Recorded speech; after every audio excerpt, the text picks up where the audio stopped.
প্রতি রাতে আমরা এক রহস্যময় জগতে প্রবেশ করি, যার নাম ঘুম।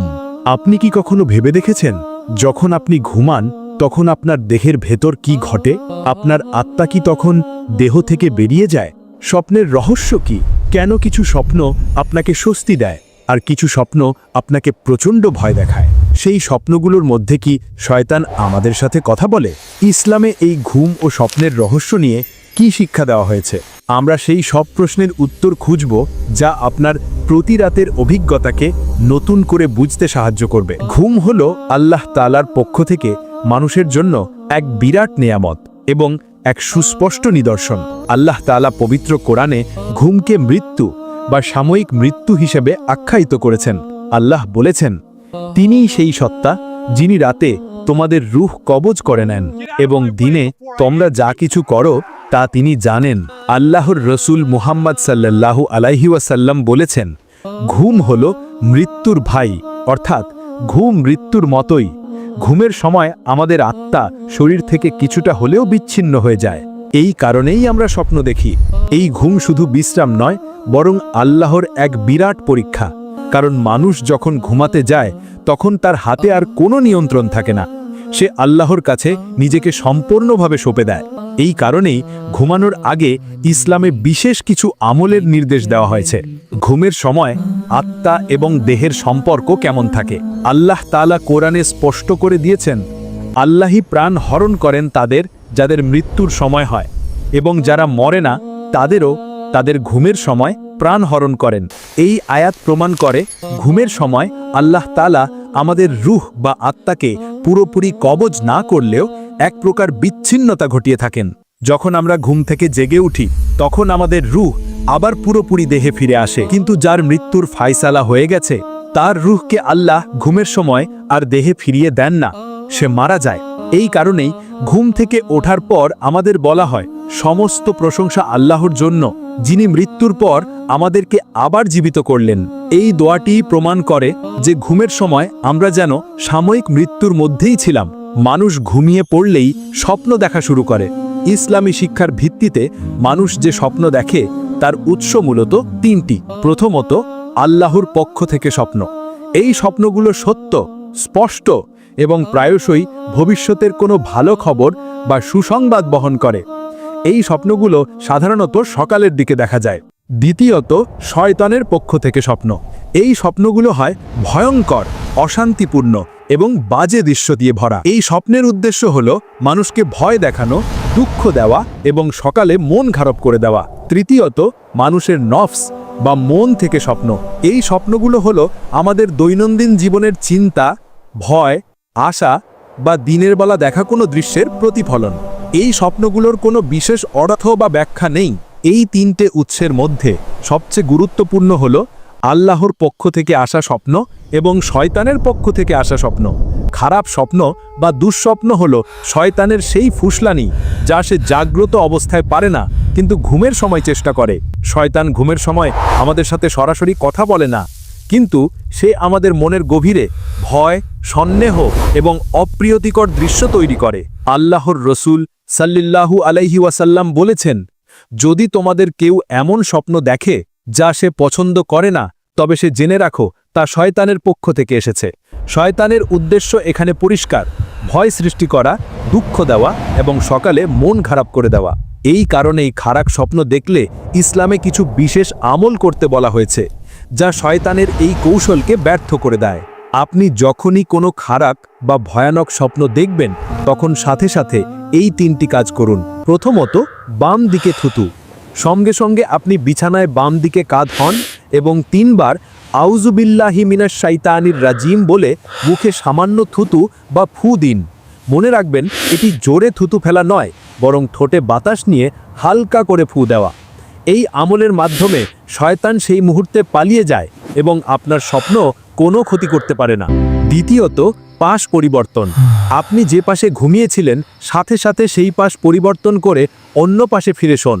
অর্থাৎ আপনি যদি ডান কাতে ঘুমিয়ে থাকেন তবে বাম কাতে ফিরে যান, কারণ শয়তান চায় না আপনি এই সহজ আমলগুলো করুন। তৃতীয়ত, কাউকে বলবেন না। সবচেয়ে গুরুত্বপূর্ণ হলো এই খারাপ স্বপ্ন আপনি আপনার কোনো বন্ধু বান্ধব বা পরিবারের সদস্যকে বলবেন না। শয়তান চায় এই স্বপ্নগুলো সমাজে ছড়িয়ে পড়ুক, যাতে মানুষ ভয় পায় এবং দুঃখ পায়। তাই এই স্বপ্নকে গোপন রাখুন। যখনই আপনি এই সহজ কাজগুলো করবেন, তখন শয়তানের সমস্ত কৌশল ব্যর্থ হয়ে যাবে এবং আপনার দেখা সেই খারাপ স্বপ্নের কোনো ক্ষতি আপনার উপর পড়বে না। ঘুমের সময় শয়তানের আক্রমণ থেকে বাঁচার জন্য ঘুমের আগেই আমাদের প্রস্তুতি নিতে হবে। আল্লাহর রসুল আমাদের এমন কিছু শক্তিশালী আমল শিখিয়েছেন যা রাতের বেলা শয়তান আমাদের কাছে আসতে পারে না। প্রথমত, বিছানা ঝাড়া। ঘুমাতে যাওয়ার আগে বিছানায় বসা মাত্রই কাপড় দিয়ে 3 বার বিছানাটি ভালো করে ঝেড়ে ফেলুন। রসুল বলেছেন, মানুষ জানে না যে তার অবর্তমানে তার বিছানায় কি কি জিনিস বা প্রাণী এসেছিল। এই ঝাড়াটা হলো পরিষ্কার পরিচ্ছন্নতা ও শয়তানকে দূর করার প্রথম পদক্ষেপ। দ্বিতীয়ত, বিসমিল্লাহ বলে দরজা বন্ধ। ঘরের দরজা, জানালার পর্দা, পানির পাত্রের মুখ সবকিছু বিসমিল্লাহ বলে বন্ধ করে দিন। রসুল বলেছেন, যখন আপনি বিসমিল্লাহ বলে দরজা বন্ধ করবেন, তখন শয়তান সেই দরজা খুলতে পারে না। তৃতীয়ত, আয়াতুল কুরসি। বিছানায় বসার পর একবার মন দিয়ে আয়াতুল কুরসি পাঠ করুন। আল্লাহর রসুল সাল্লাল্লাহু আলাইহি ওয়াসাল্লাম বলেছেন, যে ব্যক্তি রাতের বেলায় এই আয়াত পাঠ করে ঘুমাবে, তার জন্য আল্লাহ একজন ফেরেশতা নিযুক্ত করেন। সেই ফেরেশতা তাকে সকাল পর্যন্ত শয়তানের সকল আক্রমণ থেকে রক্ষা করেন। এটি হলো শয়তানের বিরুদ্ধে আল্লাহর দেওয়া সবচেয়ে শক্তিশালী সুরক্ষা। শয়তান ঘুমের সময়ও মানুষের দুর্বলতাকে কাজে লাগায়। এমন কিছু বিষয় আছে যা শয়তান খুব পছন্দ করে এবং এর মাধ্যমে সে মানুষকে ধোঁকা দিতে পারে। যেমন রাসূল চিত হয়ে ঘুমাতে নিষেধ করেছেন, কারণ এটি শয়তানের পছন্দের একটি ভঙ্গি। আবার যদি কোনো মানুষ আল্লাহর কোনো জিকির বা দোয়া না পড়ে সরাসরি ঘুমিয়ে পড়ে, তবে শয়তান তাকে নিয়ে সারা রাত মজা করে এবং তার মাথায় খারাপ চিন্তা বা স্বপ্ন ঢুকিয়ে দেয়। ঘুমের আগে এই সতর্কতাগুলো অবলম্বন না করলে শয়তান সহজে তার ক্ষতি করার সুযোগ পায়। আর সত্য স্বপ্ন বা সুসংবাদপূর্ণ স্বপ্ন, এই স্বপ্নগুলো আল্লাহ তাআলার পক্ষ থেকে বান্দার প্রতি আসা এক ধরনের বিশেষ বার্তা। ইসলামী শিক্ষায় সত্য স্বপ্নকে নবুয়তের ছেঁড়া অংশ হিসেবে গণ্য করা হয়। আল্লাহর রসুল মুহাম্মদ সাল্লাল্লাহু আলাইহি ওয়াসাল্লাম বলেছেন, সত্য স্বপ্ন হলো নবুয়তের 46 ভাগের 1 ভাগ। এর অর্থ হলো, নবুয়তি যদিও বন্ধ হয়ে গেছে, কিন্তু আল্লাহ এখনও তার নেককার বান্দাদের কিছু বার্তা স্বপ্নের মাধ্যমে দিয়ে থাকেন। এই স্বপ্নগুলো হয় স্পষ্ট, নির্মল এবং এতে কোনো ভয় বা বিভ্রান্তি থাকে না। এই ধরনের স্বপ্ন সাধারণত এমন বান্দারাই দেখেন যাদের ঈমান খাঁটি এবং যারা আল্লাহর প্রতি একনিষ্ঠ। এই স্বপ্নগুলো আল্লাহ কেন দেখান? এর প্রধান কারণ হলো বান্দাকে সুসংবাদ দেওয়া, তার ঈমানকে আরও মজবুত করা এবং ভবিষ্যতের কোনো ভালো কাজের জন্য তাকে প্রস্তুত করা। যেমন কোনো মানুষ হয়তো তার ভবিষ্যতের কোনো বিপদ থেকে বাঁচার পথ স্বপ্নে দেখতে পেল, অথবা তার কোনো ভালো কাজের জন্য আল্লাহর পক্ষ থেকে পুরস্কারের ইঙ্গিত পেল। এই স্বপ্নগুলোই হলো সেই মিষ্টি ফল যা বান্দা দুনিয়াতে বসে আল্লাহর প্রতিদান হিসাবে পায়। খারাপ স্বপ্ন দেখলে যেমন আমাদের কিছু আমল করতে হয়, তেমনি ভালো স্বপ্ন বা সত্য স্বপ্ন দেখলে আমাদের 3টি জরুরি কাজ করতে হয়। প্রথমত, আল্লাহর প্রশংসা। ভালো স্বপ্ন দেখার সাথে সাথে আল্লাহর প্রতি কৃতজ্ঞতা প্রকাশ করুন। বলুন, আলহামদুলিল্লাহ, অর্থাৎ সমস্ত প্রশংসা আল্লাহর জন্য। এটি আল্লাহর দেওয়া একটি বিশেষ নেয়ামত। দ্বিতীয়ত, আনন্দ প্রকাশ। আপনার এই ভালো স্বপ্নের কথা আপনি সেই বন্ধু বা আত্মীয়কে বলতে পারেন যাকে আপনি বিশ্বাস করেন এবং ভালোবাসেন। এমন ব্যক্তিকে বলুন যিনি আপনার ভালো চান। রাসূল সাল্লাল্লাহু আলাইহি ওয়াসাল্লাম বলেছেন, তোমরা সেই স্বপ্নগুলো শুধু বন্ধু বা শুভাকাঙ্ক্ষীদের কাছেই বলো। তৃতীয়ত, আমলের ধারাবাহিকতা। সবচেয়ে গুরুত্বপূর্ণ হলো সেই স্বপ্নের কারণে আপনার আমলের মধ্যে যেন কোনো অহংকার না আসে, বরং সেই স্বপ্নের সুসংবাদ আপনাকে আরও বেশি করে নেক কাজ করতে উৎসাহিত করা উচিত। কারণ স্বপ্ন হলো ইঙ্গিত, আসল ফল হলো আপনার নেক আমল। সত্য স্বপ্নের একটা বিশেষ ব্যাখ্যা থাকে, কিন্তু সেই ব্যাখ্যা দেওয়ার সময় খুব সতর্ক থাকতে হবে। স্বপ্নের ব্যাখ্যা এমন ব্যক্তির কাছ থেকে নিতে হবে যিনি জ্ঞানী, আল্লাহ ভীরু এবং আপনার ভালো চান। কারণ স্বপ্নের ব্যাখ্যা যদি ভুল হয়, তাহলে সেই ভুল ব্যাখ্যাই বাস্তবে পরিণত হতে পারে। রাসূল বলেছেন, স্বপ্ন হলো এমন এক পাখির পায়ের মতো যা যতক্ষণ না ব্যাখ্যা করা হয় ততক্ষণ ঝুলে থাকে। যখন ব্যাখ্যা করা হয় তখন তা কার্যকর হয়ে যায়। এই কারণেই সাধারণ বা অবিশ্বাসী মানুষের কাছে স্বপ্নের কথা বলতে নিষেধ করা হয়েছে।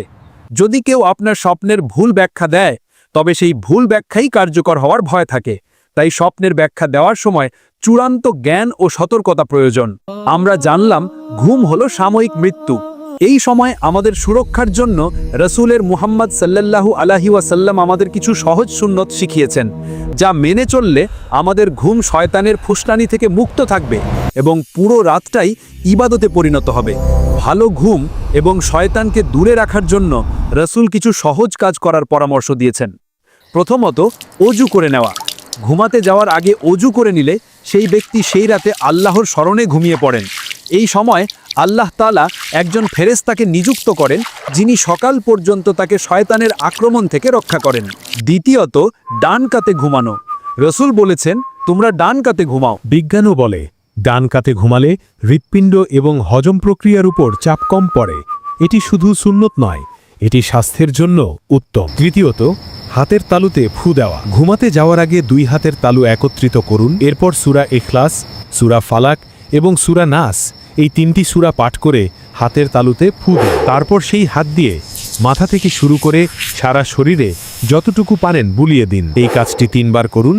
এই আমলটি হলো শয়তানের জাদু, ফু এবং ওয়াসওয়াসা থেকে বাঁচার জন্য আল্লাহ দেওয়ার সবচেয়ে কার্যকর রক্ষা কবচ। শয়তানকে পুরোপুরি দূরে রাখার জন্য রাসূল সাল্লাল্লাহু আলাইহি ওয়াসাল্লাম কিছু বিশেষ জিকির ও দুআ শিখিয়েছেন। এগুলো পড়লে শয়তান আপনার কাছে আসতে সাহস পাবে না। প্রথমত, আয়াতুল কুরসি। আমরা আগেই জেনেছি রাতে একবার আয়াতুল কুরসি পড়লে আল্লাহ একজন ফেরেশতা নিযুক্ত করেন, যিনি সকাল পর্যন্ত আপনাকে শয়তান থেকে পাহারা দেন। দ্বিতীয়ত, শেষ 2টি আয়াত। সূরা বাকারার শেষ 2টি আয়াত ঘুমানোর আগে পড়লে এই 2টি আয়াতই পাঠকের জন্য যথেষ্ট হয়ে যায়। এই আয়াতগুলোই তার সকল বিপদ ও কষ্ট দূর করার জন্য যথেষ্ট। তৃতীয়ত, ঘুমের দোয়া। রাসূল সাল্লাল্লাহু আলাইহি ওয়াসাল্লাম আমাদেরকে ঘুমানোর আগে আল্লাহর কাছে একটি দোয়া করতে শিখিয়েছেন, আল্লাহুম্মা বিসমিকা আমুতু ওয়া আহিয়া, অর্থাৎ, হে আল্লাহ, তোমার নামে আমি মৃত্যুবরণ করছি এবং তোমার নামেই জীবিত হব। এই দোয়াটি হলো নিজেকে আল্লাহর কাছে সম্পূর্ণভাবে সঁপে দেওয়ার চূড়ান্ত অঙ্গীকার। শয়তান মানুষের সাথে ঘুমের সময়ও এক ধরনের লড়াই করে। আল্লাহর রাসূল সাল্লাল্লাহু আলাইহি ওয়াসাল্লাম বলেছেন, তোমাদের প্রত্যেকে যখন ঘুমায় তখন শয়তান তার মাথার পিছনে 3টি গিঁট লাগিয়ে দেয়। এই গিঁটগুলো হলো অলসতা এবং খারাপ চিন্তার প্রতীক। এই গিঁটগুলো খোলার পদ্ধতিও রাসূল সাল্লাল্লাহু আলাইহি ওয়াসাল্লাম শিখিয়েছেন। প্রথম গিঁট, যখন মানুষ ঘুম থেকে জেগে উঠে আল্লাহকে স্মরণ করে, অর্থাৎ আলহামদুলিল্লাহ বা জিকির করে, তখন একটি গিঁট খুলে যায়। দ্বিতীয় গিঁট, যখন মানুষ অজু করে তখন দ্বিতীয় গিঁটটিও খুলে যায়। তৃতীয় গিঁট, যখন মানুষ ফজরের নামাজ আদায় করে তখন তৃতীয় গিঁটটিও খুলে যায়। এভাবে যে ব্যক্তি ঘুম থেকে উঠে আল্লাহর হুকুম পালন করে সে সারা দিনের জন্য চাঙ্গা ও উদ্যমী থাকে, আর যে ব্যক্তি অলসতা করে সে সারাদিন অলস এবং মনমরা থাকে। ইসলামে আপনার জীবনের প্রতিটি সাধারণ কাজও ইবাদতে পরিণত হতে পারে যদি তার নিয়াত বা উদ্দেশ্য সঠিক থাকে। ঘুমও এর ব্যতিক্রম নয়।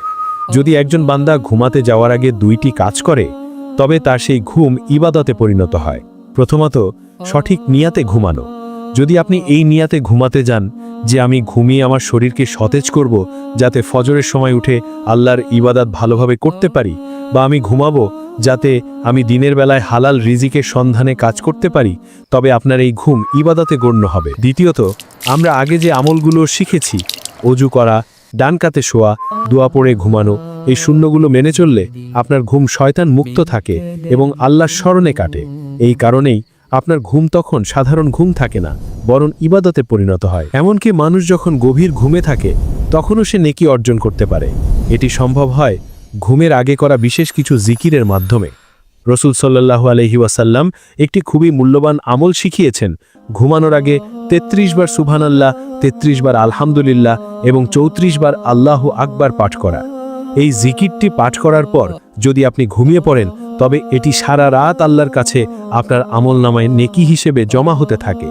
এই জিকিরটি হলো শয়তানের বিরুদ্ধে আল্লাহর দেওয়া এক চূড়ান্ত প্রাচীর। আরও একটি আমল হলো, যে ব্যক্তি কোনো অসুস্থ ব্যক্তিকে দেখতে গেল এবং যাওয়ার সময় এই নিয়াতে গেল যে সে তার ঘুমন্ত অবস্থাতেও নেকি পেতে চায়, তবে আল্লাহ তাকে সেই ব্যক্তির জন্য নেকি লিখতে থাকেন। এমনকি দিনের শেষে যে ব্যক্তি তওবা করে ঘুমায় তার জন্য সারা রাত আল্লাহর রহমতের দরজা খোলা থাকে। শয়তান রাতের বেলায় মানুষের উপর নানা কৌশল করলেও সবচেয়ে বেশি তৎপর হয় ফজরের সময়, কারণ ফজর হলো দিনের প্রথম ইবাদত যা একটি বান্দার সারা দিনের গতিপথ নির্ধারণ করে। শয়তান জানে যে যদি সে বান্দাকে ফজরের নামাজ থেকে দূরে সরিয়ে দিতে পারে তবে সে পুরো দিন তাকে অলসতা এবং পাপের দিকে রাখতে পারবে। এই কারণে আল্লাহর রসুল সাল্লাল্লাহু আলাইহি ওয়াসাল্লাম বলেছেন, শয়তান ঘুমন্ত ব্যক্তির মাথার পিছনে 3টি গিট লাগিয়ে দেয়। প্রথম গিট হলো, রাত অনেক লম্বা, এখনো ঘুমাও। দ্বিতীয় গিট হলো, আরেকটু ঘুমাও, এখনো সময় আছে। আর তৃতীয় গিট হলো, আজ না হয় কাজা করে নাও, কাল পড়বে। এই গিটগুলো খোলার নিয়মও আমরা আগেই জেনেছি। ঘুম থেকে জেগে উঠে আল্লাহকে স্মরণ করা, ওযু করা এবং ফজরের নামাজে দাঁড়িয়ে যাওয়া, এই আমলগুলোই প্রমাণ করে আপনি শয়তানের বিরুদ্ধে বিজয়ী হয়েছেন এবং দিনের শুরুটা আল্লাহর হুকুম পালনের মাধ্যমে করেছেন। আমরা এই পর্যন্ত ঘুম, স্বপ্ন, শয়তানের কৌশল এবং নবীজির সুন্নাহ সম্পর্কে জানলাম। এখন আমাদের চূড়ান্ত শিক্ষা হলো, ঘুমকে শুধু বিশ্রামের সময় হিসেবে না দেখে ইবাদত ও নেকি অর্জনের এক সুযোগ হিসেবে দেখা। আপনি যখন প্রতি রাতে ওযু করে সঠিক নিয়াতে রসুলের শেখানো দোয়াগুলো পড়ে ঘুমাতে যাবেন, তখন আপনার সেই ঘুম আর সাধারণ ঘুম থাকবে না। আল্লাহ তাআলা আপনার জন্য ফেরেশতা নিযুক্ত করবেন, শয়তানকে দূরে রাখবেন এবং আপনার প্রতিটি মুহূর্ত ইবাদতে পরিণত হবে। সেই সাথে আপনার খারাপ স্বপ্নগুলো আপনাকে ক্ষতি করতে পারবে না। আসুন আমরা সকলে আজ থেকে আমাদের ঘুমের অভ্যাস পরিবর্তন করি, শয়তানের কৌশলকে ব্যর্থ করে দিয়ে ঘুমের সময়টিকেও আল্লাহর সন্তুষ্টি লাভের এক মাধ্যম বানিয়ে তুলি। আল্লাহ যেন আমাদের জীবনের প্রতিটি কাজকে ইবাদত হিসেবে কবুল করেন। আমিন। এই ছিল ইসলামে ঘুম এবং স্বপ্নের রহস্য নিয়ে আমাদের বিশেষ আলোচনা। আপনি যদি সামান্যতম উপকৃত হয়ে থাকেন এবং আল্লাহর রহমতের পথে আরও বেশি চলতে চান, তবে অবশ্যই আমাদের এই প্রচেষ্টাকে সমর্থন করুন। এই ভিডিওটি আপনার সকল প্রিয়জন, বন্ধু এবং পরিবারের সাথে শেয়ার করুন, যাতে তারাও শয়তানের কৌশল থেকে বাঁচতে পারে এবং তাদের ঘুমকে ইবাদতে পরিণত করতে পারে। আমাদের চ্যানেলকে আরও সুন্দর ইসলামিক শিক্ষামূলক কন্টেন্ট দেখার জন্য এখনই এই ভিডিওটিতে একটি লাইক দিন এবং আমাদের পরবর্তী সিরিজগুলো দেখার জন্য সাবস্ক্রাইব করে পাশে থাকা ঘন্টা বাটনটি চেপে দিন। আল্লাহ আমাদের সকলকে তৌফিক দান করুন। আসসালামু আলাইকুম ওয়া রাহমাতুল্লাহ।